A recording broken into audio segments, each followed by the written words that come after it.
It's Sam Kimmel with Tip of the Day, and today I'm going to go over this really cool product. It's called Knifeless tape, and it's actually used for cutting vinyl. So say you're doing a roof or something kind of unique where you want to cut a line but you don't want to have to run a razor knife over it.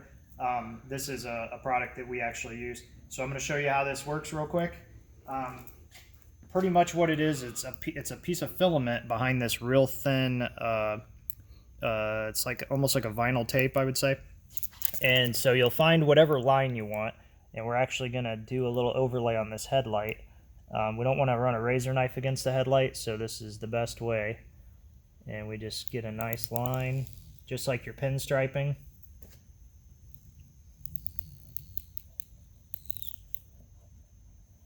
So once we're happy with the line, which that one looks pretty good, I'm just going to cut off, and I'm going to leave a little tail of tape up here at the top.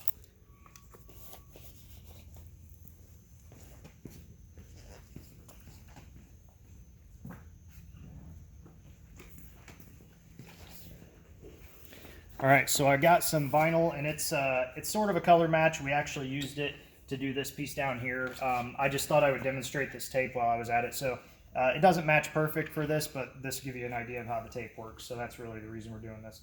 But we'll just go ahead and peel this vinyl. And this is a wrap vinyl. It's what you would use to wrap your car, if you wanted to change color of the whole car.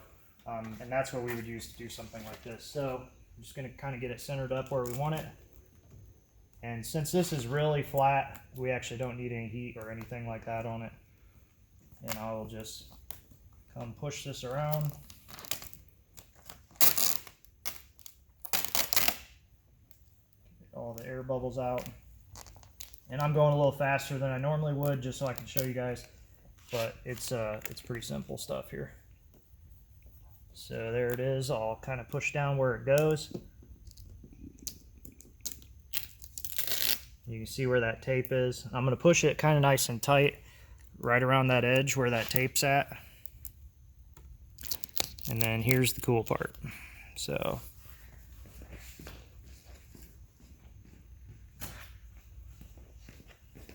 I'm going to trim back this top corner just so I can grab a hold of this a little easier. And I'm going to push that down kind of nice and tight. Then here's the hardest part of the whole job. We got to actually separate this little filament, and you just kind of got to work at it and grab it with your fingernails. So once we got the little filament, you can see it's a little yellow string here. I'm going to hold nice and tight and just hold that vinyl down. You pull it. See if I can get this to work. All right. So you just pull it in the direction that you're going. And as you pull that out, it's actually cutting the vinyl. So now we can go back, grab our wrap. Now you can see it still has that green tape under there. We just pull it out at an angle. You got a nice, crisp, clean line. Whatever line you lay down is the line it's going to cut. You can see how nice that looks, nice curve. Now if we were going to finish this, we would actually go back in and cut between the line here and fold all that in, and you would get something similar to what we did over on this other light. That kind of gives you an idea of what the finished product would look like. But there you go. Tip of the day with Sam Kimmel here at Kimmel Fabrication. We're working on this C7 Corvette today. If you like the video, don't forget to subscribe. We're going to be doing a whole bunch more videos like this. Car stuff, food, everything. If you can think of it, we're probably going to do a video on it. So don't forget to subscribe. Give this a thumbs up if you enjoyed it or if it taught you something. We'll see you next time.